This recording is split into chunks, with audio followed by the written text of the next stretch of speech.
एक 7 साल के बच्चे की किडनैपिंग और फिर उसके मर्डर के इल्ज़ाम में एक लड़के को पाकिस्तान के कराची शहर में गिरफ्तार किया जाता है। इसके बाद वो करीब 12 साल तक जेलों में रहता है। सिर्फ 2 साल और अगर वो जेल में रह लेता तो एक पूरी उम्र कैद पूरी कर लेता, क्योंकि 14 साल की उम्र कैद मानी जाती है। लेकिन फिर अचानक होता यह है कि 12 साल के बाद 13वें साल में ही जितनी भी अपीलें थी, जितनी भी उसने अपील दायर की, फटाफट सारी अपीलें नीचे से ऊपर तक खारिज होती जाती हैं। अदालतों से, सुप्रीम कोर्ट से, मर्सी पिटिशन, सब रिव्यू पिटिशन एक ही साल में। मतलब एक केस जो 12 साल में जिसका फैसला इतने लंबे सालों तक इंतजार करता रहा, 13वें साल में आते आते अचानक वो सारी चीज़ें स्पीड पकड़ती हैं और उसकी सारी अर्जियां खारिज होती हैं। अब इसके बाद उसे फांसी दी जानी है।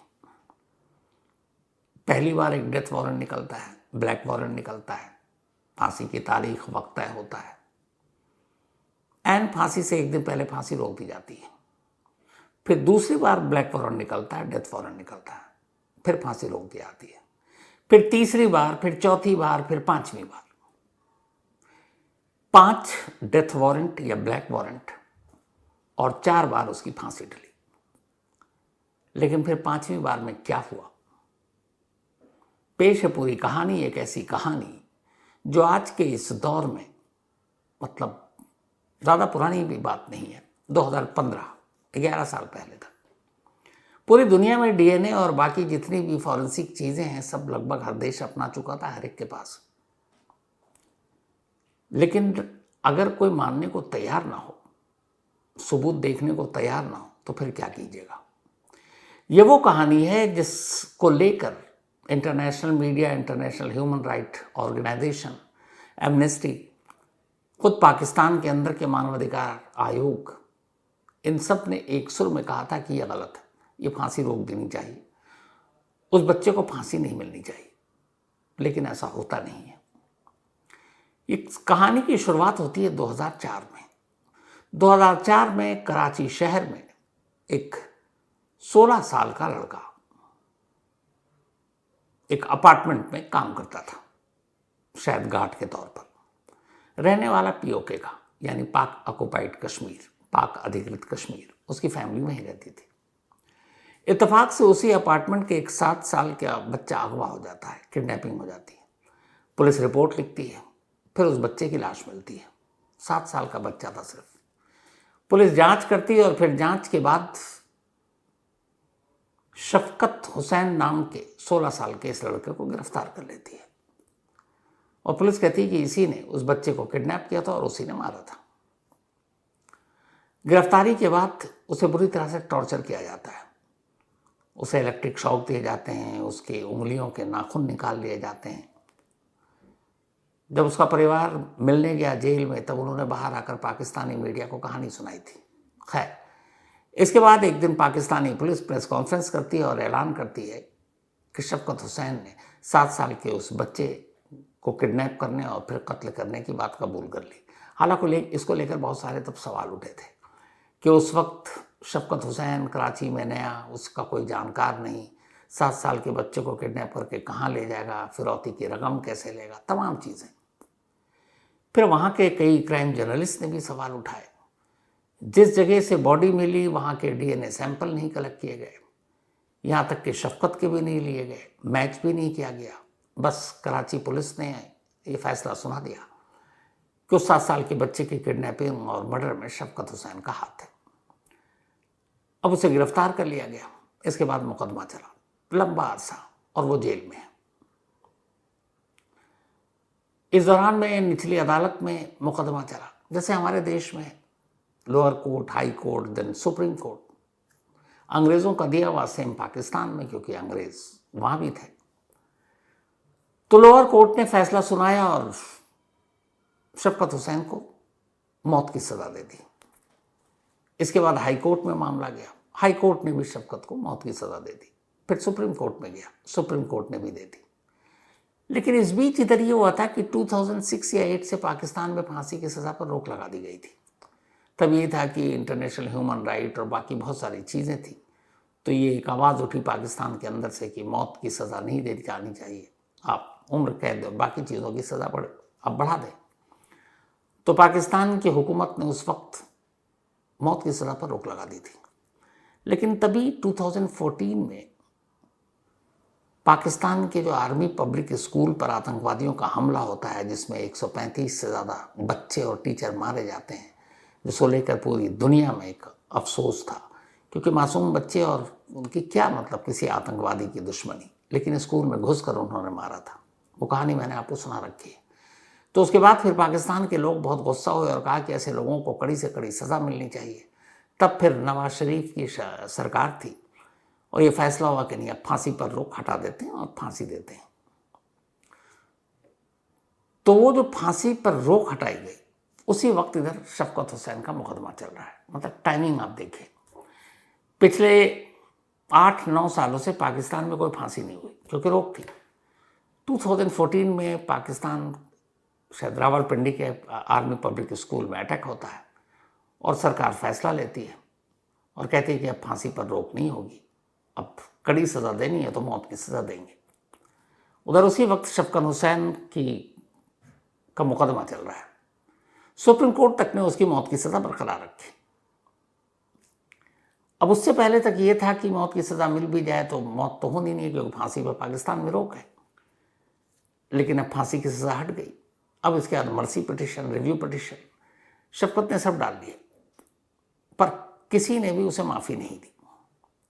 हालांकि लोअर कोर्ट से जब ये मुकदमा शुरू हुआ तो एक चीज़ जो ऊपर तक किसी ने ध्यान ही नहीं दिया, वो ये था कि बार बार शफकत हुसैन के वकील ने कोर्ट में ये दलील दी कि जब उस बच्चे का किडनैप हुआ और उसका मर्डर हुआ, तब शफकत नाबालिग था, उसकी उम्र 16 साल थी। और जैसे हमारे देश में कानून है सेम वही जो कि अंग्रेज़ देकर गए हैं, तो पाकिस्तान में भी एडल्ट 18 साल के बाद, तो अगर कोई माइनर क्राइम करता है तो फिर जुवेनाइल जस्टिस बोर्ड है और उसे जेल भी नहीं भेज सकते, फांसी देनी तो दूर की बात है। तो अब एक माइनर को आप फांसी देना मतलब बहुत बड़ी बात। तो ये हुआ कि नहीं, ये माइनर 16 साल की उम्र है, लेकिन कोर्ट ने सारी अपील खारिज कर दी, बोला नहीं माइनर नहीं है। जब इसने क्राइम किया तब 23 साल का था और कोर्ट और वहाँ की जो वकील थे उन्होंने प्रूफ करते गए कि 23 साल का है। लेकिन मजाक ये था कि उसकी उम्र 16 है या 23 है। जब ये क्राइम हुआ 2004 में, इसका कोई साइंटिफिक परीक्षण नहीं किया गया और ना ही कोई दस्तावेज इस तरीके के सामने। इनके परिवार ने एक दस्तावेज रखा है कि स्कूल का बर्थ सर्टिफिकेट, लेकिन कोर्ट ने यह कह दिया कि हम इस बर्थ सर्टिफिकेट की सच्चाई या असलियत को कैसे माने। वकील ने क्वेश्चन खड़े कर दिए, माना नहीं गया। तो फिर ये क्राइम के वक्त 2004 में 16 का था, ये 23 का कैसे पता चले? सिर्फ एक चीज थी, सरकारी वकील ने कहा कि योर ऑनर ये एक तस्वीर है, ये देखिए, अब इस तस्वीर को देख के बताइए बच्चा 16 का लगता है या 23 का। और पुलिस ने एफआईआर में 23 साल लिख दिया था, जबकि परिवार कह रहा है शफकत हुसैन का कि जो इससे बड़ा भाई है उससे वो 2.5 साल छोटा है और उस वक्त उसकी उम्र 18.5 साल। तो 2.5 साल का फर्क है। सर्टिफिकेट दे दिया, बर्थ सर्टिफिकेट, लेकिन कोर्ट ने इन सब चीज़ों को नहीं माना और कोर्ट ने एक चीज़ को माना, उसने कहा नहीं, इस तस्वीर में 23 साल का लग रहा है और ये वही तस्वीर है जो इस वक्त आपको दिखा रहा हूं। तो इसी बिना पर यह मुकदमा हर जगह खारिज होता गया और मौत की सजा बरकरार रही। अब 2014 आर्मी पब्लिक स्कूल पर अटैक, उसके बाद फांसी का रास्ता खुल गया। अब पाकिस्तान में इस फांसी पर लगी रोक हटने के बाद जो पहला शख्स फांसी पर चढ़ने जा रहा था वो था शफकत हुसैन, 2004 से जो जेल में बंद, जिस पर एक 7 साल के बच्चे की किडनैपिंग और मर्डर का मुकदमा था। अब हर तरह से सरकार से भी माफीनामा, प्रेसिडेंट से भी नहीं मिला, रिव्यू पिटीशन भी खारिज, सुप्रीम कोर्ट ने भी इनकार कर दिया, तमाम ऑर्गेनाइजेशन मिन्नतें करती रहीं, लेकिन हुआ कुछ नहीं। और आखिरकार फिर हुआ ये कि 13 जनवरी 2015 को शफकत हुसैन के नाम डेथ वारंट निकल गया। और कहा गया कि उसे 14 जनवरी 2015 को सुबह 4:30 बजे फांसी दे दी जाए कराची सेंट्रल जेल में। अब इधर डेथ वारंट निकला, फांसी होनी है, लेकिन ठीक उसी दिन यानी कि 14 जनवरी की सुबह फांसी होनी है और 13 जनवरी की रात सब कुछ हो गया। यहाँ तक कि ये तक हुआ जेल में कि शफकत हुसैन से कहा गया कि तुम्हारी कोई आखिरी वसीयत लिखनी है, लिख दो। घर वालों को बुलाया, घर वाले से भी मुलाकात करवा दी जेल के अंदर, ये कि बस अब चंद घंटे मेहमान है, सुबह मरने वाला है। तो जेल में मुलाकात चल रही है, उससे आखिरी वसीयत लिखाई गई। और ये सब कुछ करने के बाद अचानक देर रात एक जेलर को फ़ोन आता है और मैसेज आता है और एक पेपर आता है कि फ़िलहाल इसकी फांसी रोक दी जाए क्योंकि दोबारा से इसकी उम्र की जांच की जाएगी। तो 14 जनवरी 2015 ये पहली तारीख थी जो फांसी होनी थी, फांसी रोक दी गई। अब फांसी रोक दी गई, इसके बाद जांच हुई। जांच के बाद कैसे जांच हुई, किसने की, कुछ पता नहीं, लेकिन जनवरी बीत गया, फांसी नहीं। फिर फरवरी, फिर अचानक मार्च का महीना आता है और एक और डेथ वारंट, एक ब्लैक वारंट निकलता है और ये ऐलान होता है कि अब 19 मार्च 2015 को शफकत हुसैन को फांसी दी जाएगी। घर वालों को इतला दे दी गई। अब 18 मार्च की रात फिर घर वाले पहुंचे कराची जेल में, उससे मुलाकात की, रोए धोए, सब कुछ बात की। लेकिन इससे पहले कि फांसी होती फिर एक फरमान आता है और कहा जाता है कि इस बार 72 घंटे के लिए उसकी फांसी रोक दी जाए। 72 घंटे की इसलिए कि फिर कुछ लोगों ने दावा किया है कि उसकी ठीक से पैरवी नहीं हुई, उसकी उम्र को लेकर सही जांच नहीं हुई है, तो 72 घंटे के लिए फांसी रोक दो। तो ये दूसरा मौका था जब रोका गया। लेकिन जब 72 घंटे होने वाले थे उससे पहले एक और ऑर्डर आया कि इन 72 घंटे यानी 3 दिनों को अब 30 दिन कर दो, तो 30 दिन के लिए फांसी रोक दो। अब शफकत हुसैन की ज़िंदगी के 1 महीने और मिल गए। दूसरी बार उसकी फांसी टल गई। अब इसके बाद 24 अप्रैल 2015 फांसी की एक और नई तारीख आती है। कहा जाता है कि 24 अप्रैल को अब फांसी होगी और फाइनल होगी। 2 बार टल गई है। 24 अप्रैल की तारीख आ गई, लेकिन 24 अप्रैल से पहले ही जब फांसी होती है उससे 1-2 दिन पहले फिर से इस फांसी को रोक दी जाती है, तीसरी बार। इस बार ये होता है कि फेडरल इन्वेस्टिगेशन एजेंसी यानी FIA जो पाकिस्तान की एजेंसी है, उसने कहा कि अब वो जांच करेंगे कि शफकत हुसैन की उम्र 23 साल थी क्राइम करते वक्त या फिर 16 साल थी। तो इसीलिए उस रिपोर्ट को आने तक इसकी फांसी रोक दी जाए। इसके बाद 3 मेंबर की एक कमेटी बनी FIA की, फेडरल इन्वेस्टिगेशन एजेंसी की, सिर्फ ये की जांच करेंगे। डिप्टी डायरेक्टर जो थे वहाँ के गुलफाम नासिर, उनकी अध्यक्षता में ये कमेटी बनी और कहा गया कि भाई अब आप अपनी रिपोर्ट दीजिए, उसके बाद ही आगे फांसी की कार्रवाई होगी। इन्होंने रिपोर्ट दे दी और कहा नहीं, इसकी उम्र 23 साल ही थी जब इसने क्राइम किया 2004 में, बालिग था, नाबालिग नहीं। तो जब ये रिपोर्ट आ गई FIA की, तो फिर ये हुआ कि चलो फिर से फांसी की नई तारीख। तो अब चौथी बार मई 6 की तारीख निकाली गई कि इसकी अब फांसी जो है 6 मई को होगी। 6 मई की तारीख की गई। फिर लोग पहुंचे कोर्ट। तब इस्लामाबाद हाई कोर्ट ने अब दखल दिया और इस फांसी को रोक दिया। इस्लामाबाद हाई कोर्ट ने ये एक जस्टिस प्रोजेक्ट पाकिस्तान, एक ऑर्गेनाइजेशन, उसने कहा था कि जितने लोगों ने भी जांच की उसकी उम्र को लेकर सब गलत था और इसलिए उसे एक फेयर ट्रायल मिलना चाहिए, मौका मिलना चाहिए। अब वो भी रोक दिया गया। फिर इंक्वायरी हुई। तब जो पाकिस्तान के इंटीरियर मिनिस्टर थे उनसे कहा गया कि भाई आप बार बार इस तरीके से कर रहे हैं, आप एक DNA टेस्ट क्यों नहीं कर लेते? DNA के ज़रिए और बोन टेस्ट के ज़रिए आजकल इतनी सारी चीज़ें हैं, एज का पता चल जाता है। कई केसेस में से मरने वाला कितनी उम्र का था, या आज भी जैसे बहुत सारे पुराने ममीज़ और ये निकलते हैं तो बाकी चीज़ों के ज़रिए उनकी उम्र पता लगा ली जाती है। तो कहा गया कि आप इतने बरस बीत गए, एक बहस चल रही है कि वो 16 का है कि 23 का है, सिंपल सा एक मेडिकल टेस्ट हो जाए, क्लियर हो जाएगा। पाकिस्तान के इंटीरियर मिनिस्टर ने तब ये मीडिया के सामने कहा था कि ठीक है, डीएनए टेस्ट होगा और दूध का दूध पानी का पानी हो जाएगा। लगा कि अब सच में ये क्लियर हो जाएगा कि शफकत हुसैन क्राइम करते वक्त नाबालिग था या बालिग। लेकिन कैमरे पर रिकॉर्ड पर कहने के बावजूद कोई डीएनए टेस्ट नहीं हुआ, कोई साइंटिफिक टेस्ट नहीं हुआ जिससे शफकत की सही उम्र का पता लगाया जा सके। वक्त बीतता गया, इसके बाद फिर एक डेथ वारंट जारी हुआ और इस बार मौत की नई तारीख थी 9 जून 2015। अब 9 जून 2015 को फांसी होनी थी। तभी सुपरिंटेंडेंट जेल जो है कराची के, उनको एक मैसेज मिलता है और फिर एक बार फांसी रोक दी जाती है। पहले इसको लेकर पाकिस्तानी मीडिया में सवाल उठा कि जब 9 जून, क्योंकि 3-4 बार फांसी टल चुकी है, तारीख बदल रही है, तो बहुत सारे उसमें उस वक्त चल रहा था कि क्या होगा कि नहीं होगा। इंटरनेशनल मीडिया की भी नज़र थी, ह्यूमन राइट ऑर्गेनाइजेशन की भी, एमनेस्टी की भी, तमाम। तो यह कि अचानक अब क्यों? तो पता चला कि इस बार जो है फांसी टलवाने और रोकने के पीछे जिस शख्स का हाथ था वो कोई और नहीं थे, उस वक्त पाकिस्तान के प्रेसिडेंट थे ममनून हुसैन। उनका ऑर्डर था और वो इसलिए था कि जब इंटरनेशनल प्रेशर पड़ा तो उन्होंने कहा एक बार उम्र की फिर से देख लो, कहीं गलती तो नहीं हो गई है।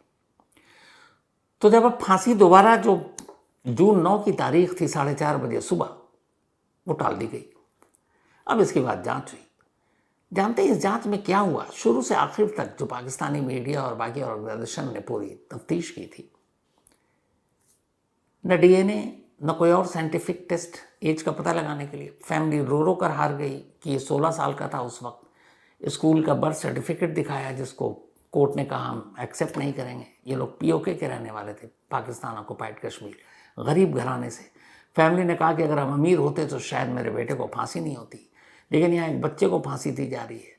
दुनिया के ह्यूमन राइट जितने भी ऑर्गेनाइजेशन हैं उनका, यहाँ तक कि गल्फ कंट्री का भी, कि नहीं एक बच्चे को, नाबालिग को फांसी नहीं दें, आप उसको बाकी सज़ा दे दें। पता चला कि सिर्फ एक तस्वीर के आधार पर, एक ही तस्वीर, और बार बार ये पुलिस और सरकारी वकील ने कोर्ट को ये कन्विंस किया कि इस तस्वीर में देखिए ये कहीं से भी 16 साल का नहीं लग रहा है, और बस वो एक तस्वीर उसको 23 साल का बना गया। इसके अलावा कोई साइंटिफिक और दूसरा एविडेंस नहीं था। एक तस्वीर ने एक पूरे सिस्टम को ये बताया कि ये 16 नहीं 23 साल का है, और हर कोर्ट ने पाकिस्तान की उसी तस्वीर के आधार पर अपना फैसला सुनाया। अब जब पाकिस्तान के प्रेसिडेंट ने चौथी बार ये फांसी रोकी तो इसके बाद फिर ये हुआ कि जांच होगी, फिर कुछ नहीं हुआ। इसके बाद अचानक फिर एक रोज एक डेथ वारंट साइन होता है, ब्लैक वारंट आता है, और इस बार शफकत हुसैन की मौत की नई तारीख और वक्त उस पर लिखा होता है। तारीख थी 4 अगस्त 2015, वक्त सुबह के 4 बजे। हर एक को लगा कि नहीं इस बार भी नहीं होगा, क्योंकि अभी भी आंदोलन मूवमेंट चल रहा है। खुद जो प्रेसिडेंट ने जब रुकवाया था तब उनको सिंध की सरकार और वहाँ की कुछ ऑर्गेनाइजेशन की तरफ से अपील आया था और उसी के आधार पर रुकवाया था, लेकिन फिर उसमें भी कुछ नहीं हुआ। इसके बाद ये हुआ कि मौत टाली नहीं जाएगी, फांसी तो होगी। और फिर 4 अगस्त 2015 सुबह 4 बजे की तारीख तय हुई। 3 अगस्त की रात फिर शफकत हुसैन का पूरा परिवार कराची सेंट्रल जेल पहुंचा, मुलाकात की, पर उन्हें उम्मीद थी कि इस बार ये फांसी टलेगी, क्योंकि अभी ये मामला सुलझा ही नहीं था कि उसकी असल उम्र क्या है। अगर वो 16 था क्राइम करते वक्त तो फिर कानूनन आप उसे फांसी नहीं दे सकते, और 23 है जो बता रहे हैं, तो 23 का भी पुख्ता प्रूफ कुछ नहीं है सिवाय एक तस्वीर के। अब एक तस्वीर से कोई कैसे एग्जैक्ट उम्र बता सकता है? लेकिन अफसोस 4 जून की सुबह 5 बार मौत को टालने और चकमा देने के बाद शफकत हुसैन को 4 बजे कराची सेंट्रल जेल में फांसी दे दी गई। फांसी देने के बाद उसकी लाश उसके परिवार वालों को सौंपी गई। वो गाड़ी में लेकर निकले। ये जो तस्वीर है उसी दिन की है, 4 अगस्त 2015 की, जब ये बॉडी शफकत हुसैन की लाश उनके घर वालों को सौंपी गई थी। जब घर वालों ने लाश देखी तो फिर उन्होंने पाकिस्तानी मीडिया से बात की और उन्होंने कहा कि उसे ढंग से फांसी भी नहीं दी गई। उन्होंने कहा कि उसके गले पर निशान था कटने का, और आधा गला कटा हुआ था, आधे पे ही था बाकी पूरा मामला। ऐसा तब होता है जब आप फांसी के फंदे पर लटकाते हैं तो कई बार गला अलग भी हो जाता है। तो मतलब ढंग से फांसी नहीं दी गई, और उनका एक ही उनकी शिकायत और अफसोस कि अगर वो गरीब ना होते तो शायद ऐसा ना होता।